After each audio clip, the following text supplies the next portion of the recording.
ठीक है, मेरी गलती के कारण आपने हमको साथ दिया, परंतु आपके चरणों में यही मेरी प्रार्थना है कि आप कृपा करके बताइए कि मेरा ये सर्प योनि से कब उद्धार होगा, आपका साप कब नष्ट होगा। तो अगस्त जी को दया आ गई। उन्होंने वरदान दिया कि देखो, तुम तो सर्प बनोगे, बहुत बड़ा अजगर बनोगे, और तुम्हारे भोजन की व्यवस्था के विषय में कह रहा हूं, दिन के 6ठे भाग में कोई भी जानवर, कोई भी व्यक्ति तुम्हारी पकड़ में आ जाएगा, वो तुमसे छूट नहीं पाएगा, चाहे वो बड़ा हाथी हो, चाहे मनुष्य हो, बाघ हो, सिंह हो।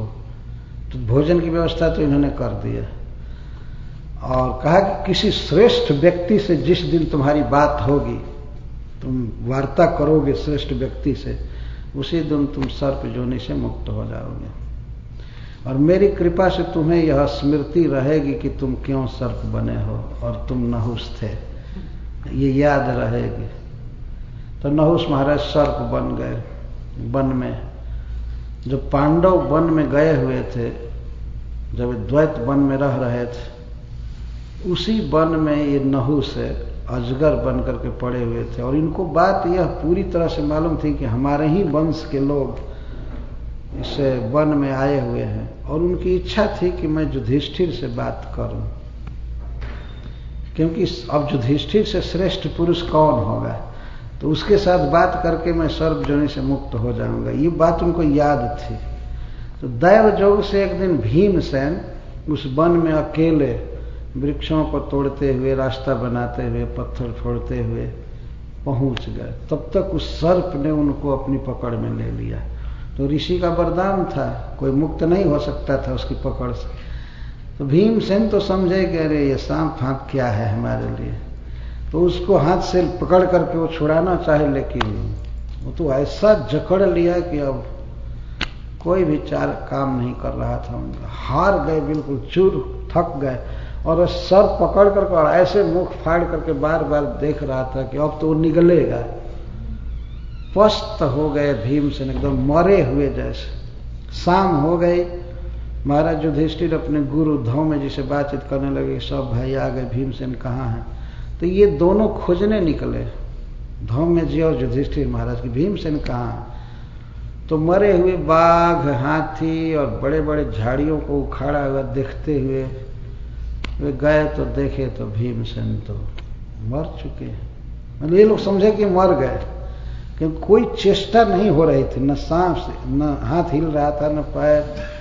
तो निकट जब युधिष्ठिर महाराज गए तो देखे कि पलकें गिर रही हैं, तो समझ गए कि अभी तो जीवित। लेकिन सर्प की विचित्र आकृति को देखकर युधिष्ठिर महाराज समझ गए कि यह अधोगति में पड़ा हुआ कोई देवता, चाहे ब्राह्मण है, कोई साधु वैष्णव, ऐसा कोई सांप हो नहीं सकता है, और वो भी भीमसेन को अपनी पकड़ में कर लिया, ऐसा कौन सांप हो सकता है। तो महाराज युधिष्ठिर हाथ जोड़ करके कहे कि हे सर्पराज, निश्चित ही आप कोई महान व्यक्ति हैं, किसी कारण से आप इस अपगति में हो गए हैं। मैं आपसे एक प्रार्थना करता हूं, ये जो हमारे भाई हैं, हमारे दूसरे भाई हैं, हम लोग माता कुंती के 3 पुत्र हैं। हमारे पिताजी नहीं रहे, हम लोग अनाथ हो गए, माँ ने हमारा पालन किया। तो इस भाई पर मुझे बहुत भरोसा है, इसको छोड़ दीजिए, और यदि आप भोजन चाहते हैं तो मैं इसके बदले आपको कोई सिंह या बाघ आपको अर्पित कर सकता हूं इसके बदले में, लेकिन मेरे भाई को छोड़ दीजिए। तो सर्प तो बहुत खुश हुआ मन में, युधिष्ठिर के साथ बात करने का अवसर मिला। इसी कारण वो भीम को पकड़े भी थे, जानते थे कि भीम हमारे ही खानदान का है, और पकड़ने पर युधिष्ठिर आएंगे, उनके साथ बात करूंगा। तो सर्प ने कहा कि नहीं, ईश्वर के द्वारा ये मुझे प्राप्त हुआ है अपने आप, तो तुम्हारी कृपा का भोजन मैं क्यों करूं, तुम पकड़ करके जीव दोगे वो मैं खाऊंगा, ऐसा नहीं, ये मेरी कमाई है, ईश्वर ने इसको भेजा और मैं पकड़ा हूं इसलिए मैं खाऊंगा। केवल ऊपर से कह रहे थे, खाने की इच्छा नहीं थी उनकी। तो बारंबार गिड़गिड़ा रहे थे युधिष्ठिर महाराज बल्कि आप हमको खा जाइए लेकिन इसको छोड़ दीजिए, मेरी माँ अनाथ है, विधवा है, उसका कौन पालन करेगा। ऐसा युधिष्ठिर महाराज ने कहा कि मुझको खा जाइए। तो सर्प कहता है तुम तो दुबले पतले, तुम्हें इतना मांस है ही नहीं, मेरा पेट नहीं भरेगा, मैं इसी को खाऊंगा। लेकिन एक प्रश्न का उत्तर दो कि कोई ब्राह्मण जन्म से ब्राह्मण होता है कि कर्म से? अगर ठीक ठीक उत्तर दे दोगे, मैं कुछ प्रश्न कर रहा हूं, तब तो मैं तुम्हारे भाई को छोड़ सकता हूं, छोड़ने का विचार करूंगा।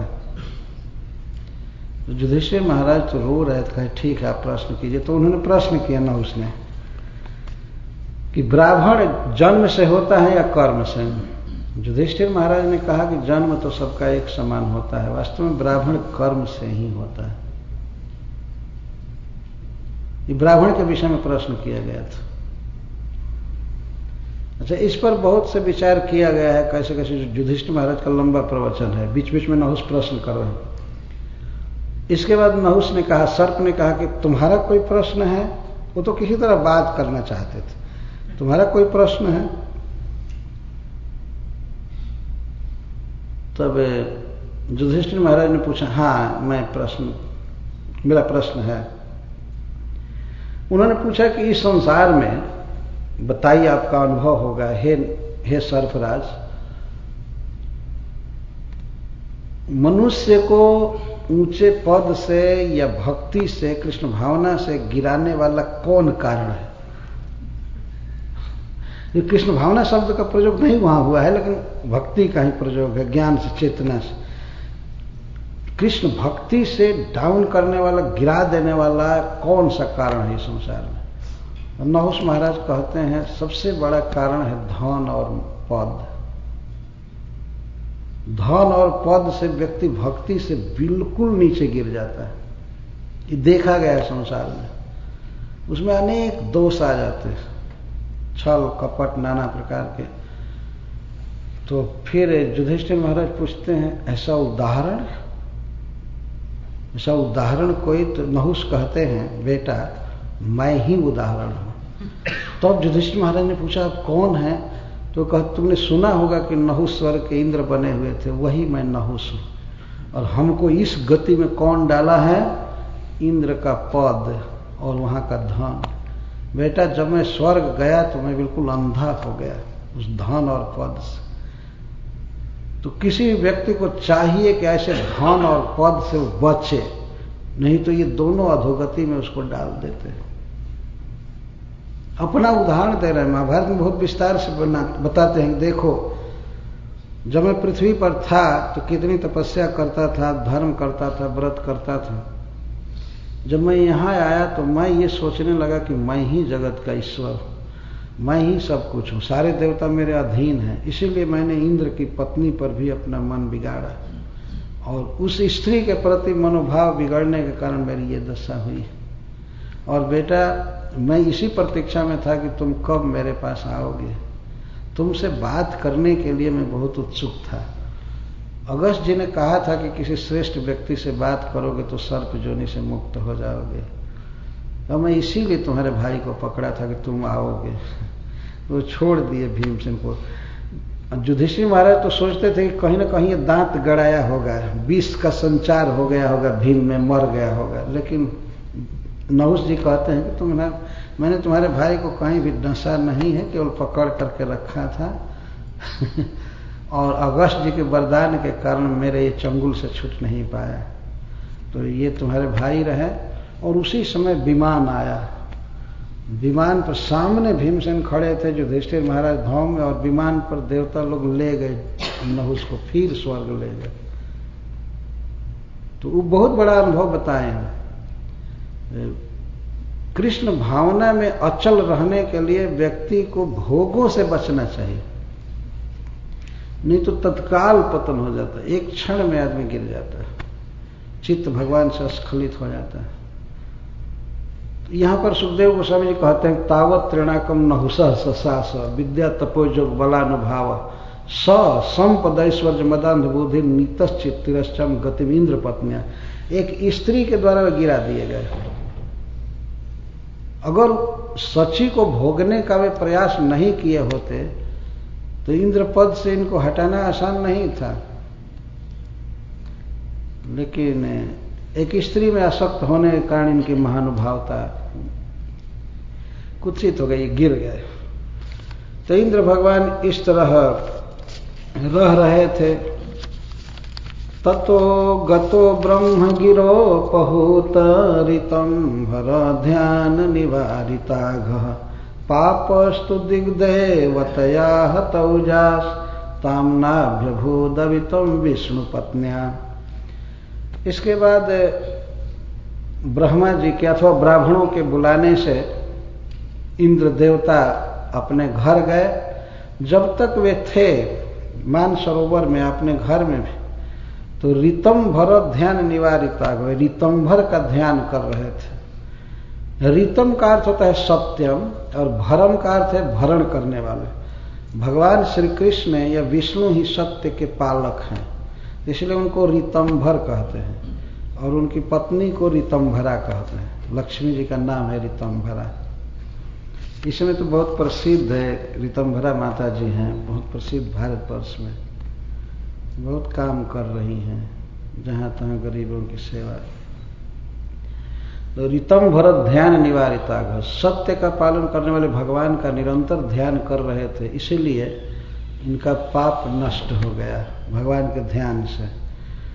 और पापस्तु दिग देवतया हतौजा, और समस्त दिशाओं के विशेष करके ईशान कोण के इधर के देवता उस तरफ के भगवान शिव हैं।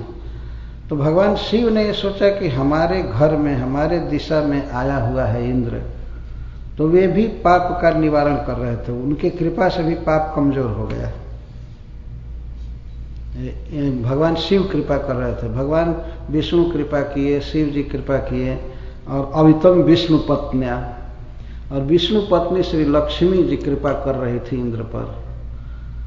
चूंकि कमल में रह रहे थे तो लक्ष्मी जी का निवास स्थान कमल है, तो इस कारण से लक्ष्मी जी ने सोचा कि हमारे घर में रह रहा है, कितना भी अपराधी हो लेकिन इसका पालन पोषण करना चाहिए, रक्षा करना चाहिए। तो विष्णु पत्नी रक्षा कर रही थी, तो इंद्र की 3 लोग रक्षा कर रहे थे, भगवान तथा शिव जी और लक्ष्मी जी। इस कारण से पाप क्षीण हो गया, खत्म हो गया। फिर बुलाए गए वे, तो आए घर। जब इंद्र देवता अपने घर आए स्वर्ग में, तो उसमें तो नहुस तो जा चुके थे, सर्प बन चुके थे। तो जब एक घर लौटे तब ब्राह्मण सब जुटने लगे, जो लोग इंस्टिगेट किए थे। इतना दिन तक पूछने नहीं आए। तम च ब्रह्मर्षयो भेत्य हयमेधेन भारत जथावत दीक्षया चक्रु पुरुषाराधने नः। तो सब ब्रह्मर्षि लोग जुटे, उनके पास आए। अब आकर के क्या कहे होंगे, यही कहे होंगे कि आपका पता नहीं चला कहाँ आप चले गए थे, और जब युद्ध भूमि में थे तब क्यों छोड़कर चले गए थे। ऐसे वो इस तरह से झूठ बोलने वाले ब्राह्मण नहीं थे, लेकिन कहे हम नहीं जानते थे कि इतना बड़ा रिएक्शन होगा। उस समय हम लोग आपको कहे कि पाप नहीं लगेगा, नहीं लगेगा, लेकिन तो अद्भुत बात हुई कि पाप लग गया। खैर कोई बात नहीं, अब अश्वमेध यज्ञ की दीक्षा आपको हम दे रहे हैं। तो अश्वमेध यज्ञ करने के लिए उनको दीक्षित किए, तो सारे नियम बताए, ऐसे वैसे भगवान की पूजा में लगाए। अथेज्यमाने पुरुषे सर्वदेवमयात्मनि अश्वमेधे महेंद्रेण वितते ब्रह्मवादि भी। तो भगवान की आराधना होने लगी, कीर्तन, पूजा, प्रसाद वितरण होने लगा यज्ञ में। यज्ञ में प्रसाद वितरण ही मुख्य है, कथा और प्रसाद वितरण, ये शास्त्र कहता है। आज भी उत्तर प्रदेश के तरफ, बनारस के तरफ लोग यज्ञ में जाते हैं तो ये नहीं कहते हैं कि चलो यज्ञ देखने, यज्ञ सुनने चलो, यही कहते हैं। स्त्रियां भी कहती हैं चलो चलो यज्ञ सुनने चले। तो यज्ञ में सुनना मुख्य है, और यज्ञ करने वालों को चाहिए कि वे प्रसाद वितरण करें। बिना प्रसाद के यज्ञ मरा हुआ है। जैसे यही यज्ञ हो रहा है, भगवत कथा, लेकिन यदि प्रसाद न हो तो फिर इसकी ताकत में बहुत कमी आ जाएगी। तो प्रसाद जो है वो यज्ञ का जीवन है। तो खूब प्रसाद वितरण हो रहा था और कीर्तन किया जा रहा था। ब्राह्मण लोग वेद मंत्र पढ़कर भगवान की स्तुति करके हवन कर रहे थे।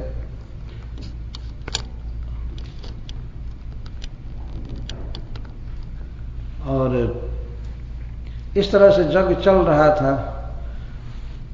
तो सवै त्वाष्ट बधो भूया नपि पाप चयन पर नीतस तेनैव शून्याय निहार्यो भानुना।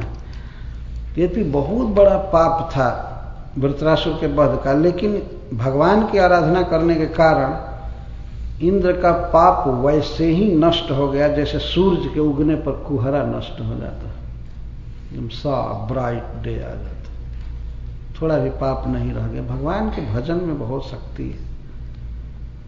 तो सवाजि मेधे न जथोदिते न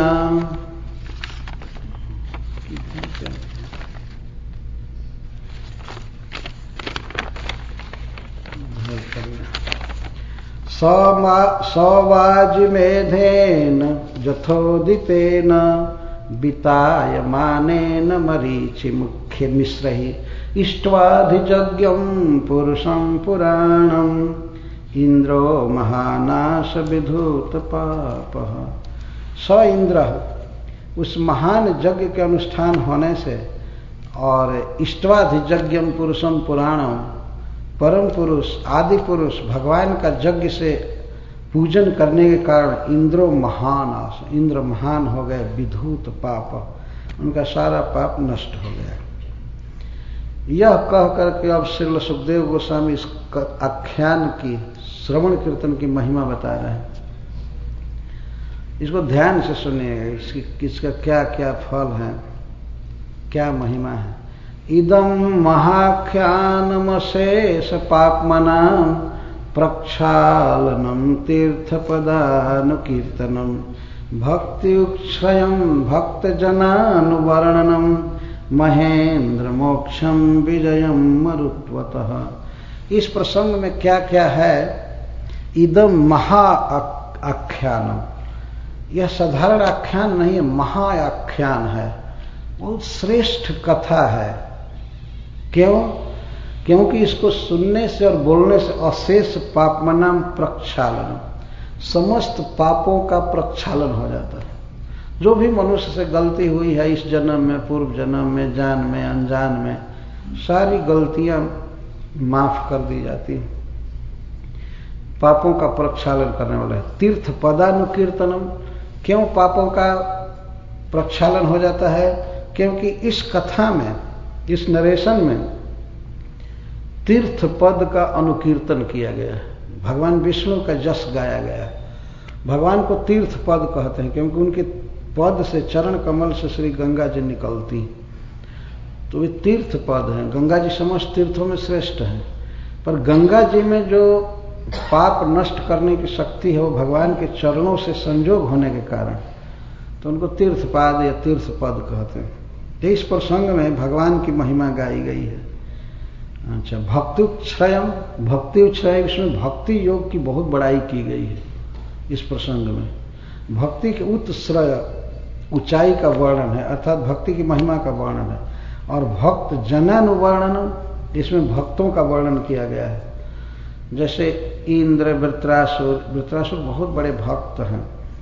तो एक भक्त की महिमा का वर्णन करने का मतलब है सभी भक्तों की प्रशंसा। भक्त जन अनुवर्णन, भक्तजनों का अनुवर्णन है। महेंद्र मोक्षम, और इस प्रसंग में किस तरह इंद्र मुक्त हुए ब्रह्महत्या से और वृत्रासुर के निगल जाने से भी पेट से निकल आए और ब्रह्महत्या के पाप से मुक्त हो गए, इसका वर्णन है। विजय मरुत्वतः, और इसमें इंद्रदेव के विजय का वर्णन है, इसलिए यह महाआख्यान है।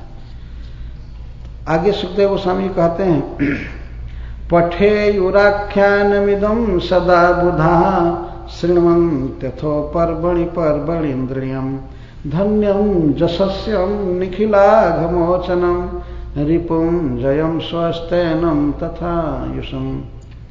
बुधा, यदि कोई व्यक्ति वास्तव में बुद्धिमान है तो उसे चाहिए कि इस आख्यान को पढ़े, बारंबार पढ़े, विशेष करके पर्वणि पर्वणि, पर्व पर्व पर्व। वैसे पर्व तो 15 दिन का होता है, अमावस्या, पूर्णिमा अथवा एकादशी एकादशी, लेकिन इधर के लिए पर्वणि पर्वणि का मतलब है संडे संडे। पढ़ना चाहिए इस प्रसंग को। ये 4 अध्याय पढ़ने में ज्यादा से ज्यादा 1 घंटा लगेगा। पठेयु आख्यानम इदम सदा बुधा, बुद्धिमान व्यक्ति को चाहिए कि इस प्रसंग को सदा पढ़े, पाठ करे या सुने। शृण्वन्तु अथ पर्वणि पर्वणि इंद्रियम, पढ़े और सुने, पर्वणि पर्वणि इंद्रियम। श्रील प्रभुपाद जी फेस्टिवल डे कहते हैं, क्या अनुवाद किए हैं? इस पर्वणि पर्वणि का अनुवाद वही करते हैं। उसका अनुवाद इस समय यही किया जाएगा, वीकेंड में पढ़ना चाहिए। हाँ, वो अनुवाद तो पढ़ना चाहिए। सुखदेव जी अपनी ओर से निमंत्रित कर रहे हैं लोगों को, क्योंकि इस आख्यान के पढ़ने से और सुनने से बहुत शुभ होता है। पहली विशेषता इसकी है इंद्रियम। इंद्रियम का अर्थ है कि यह इंद्रियों की शक्ति देता है, अथवा इंद्र संबंधित इस आख्यान को पढ़ना चाहिए। अर्थ है कैसा है यह आख्यान? धन्यम, यह धन का प्रापक है। इसको पढ़ने और सुनने से धन की प्राप्ति होती है। धन के भाव को ही धन्य कहते हैं। धन्य, जिसके पास धन है उसको धन्य कहते। तो धन्यम, यह प्रसंग धन धान्य देने वाला है। जशस्यम, यह बहुत सुंदर जस का विस्तार करता है व्यक्ति के। निखिला घमोचनम, समस्त पापों को नष्ट कर देता है। रिपुम जयम, शत्रुओं पर विजय देता है। कई प्रकार के शत्रु संसार में होते हैं। कोई सू कर दिया है, कोई केस किया है, कुछ किया है, कोई हमारे विरुद्ध है, तो वो सबको शांत कर देता है ये प्रसंग। देखा गया किस तरह इंद्र जीत गए उतने विशाल शत्रु को, और वृत्रासुर भी जीत गए माया को। दोनों तो जीते ही इंद्र भी जीते इस प्रसंग में, वृत्रासुर भी जीते। वो तो वैकुंठ प्राप्त किए, स्वर्ग प्राप्त किए, तो विजय दिखाया गया है। रिपुम जयम स्वस्थैनम, स्वस्थैनम का अर्थ है कि परिवार या देश समाज ठीक से चलेगा, बाल बच्चे सुखी रहेंगे, पढ़ाई लिखाई ठीक से होगी, इंद्रियां ठीक रहेंगी, और तथायुषम, आयुषम, लंबी जिंदगी होगी, स्वस्थ व्यक्ति रहेगा इस प्रसंग को पढ़ने सुनने से। लेकिन आदमी को इस पर विश्वास नहीं होता है, केवल इंजेक्शन और टैबलेट पर विश्वास करता है, और दिन पर दिन दुबला होता जाता है। कितने लोग तो ऐसे टैबलेट खाते हैं जैसे कोई चना और मटर चबा रहा है। जरा इसको पढ़ करके तो देखिए और सुन करके कि कितनी शक्ति आती है शरीर में। आयुषम, सुखदेव जी परमहंस हैं, झूठ बोलने के लिए गंगा तट पर नहीं बैठे हैं। जो कुछ बोल रहे हैं वो फैक्ट है वास्तव में। और मनुष्य को चाहिए क्या इसके अलावा? स्वस्थ और सुंदर जिंदगी, लंबी जिंदगी हो, धन पर्याप्त हो, परिवार में सुख शांति हो, किसी की अकाल मृत्यु न हो, और जस बढ़े, पाप नष्ट हो जाए, शत्रु पर विजय प्राप्त करे, मंगल हो, तो और क्या चाहिए?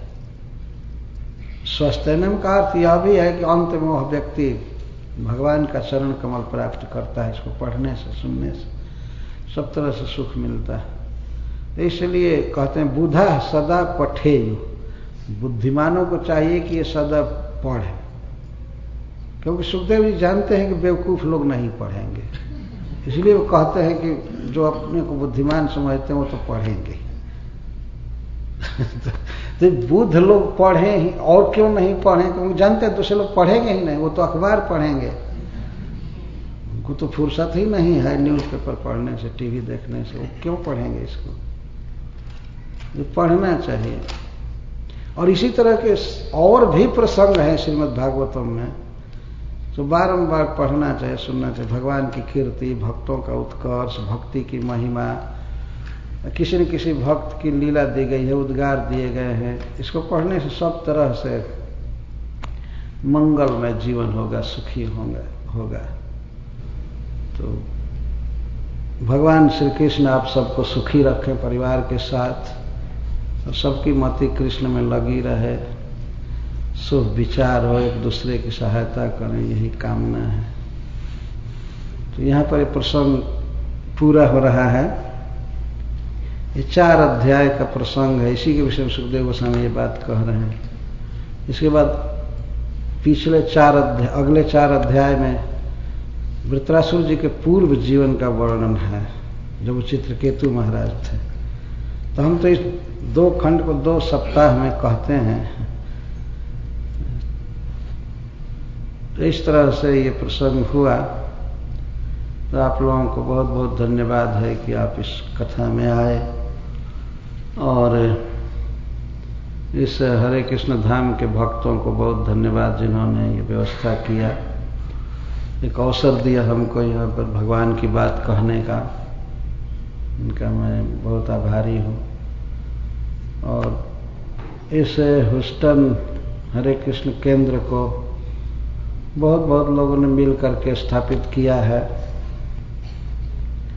तो उन सब का भी मैं बहुत आभारी हूँ। और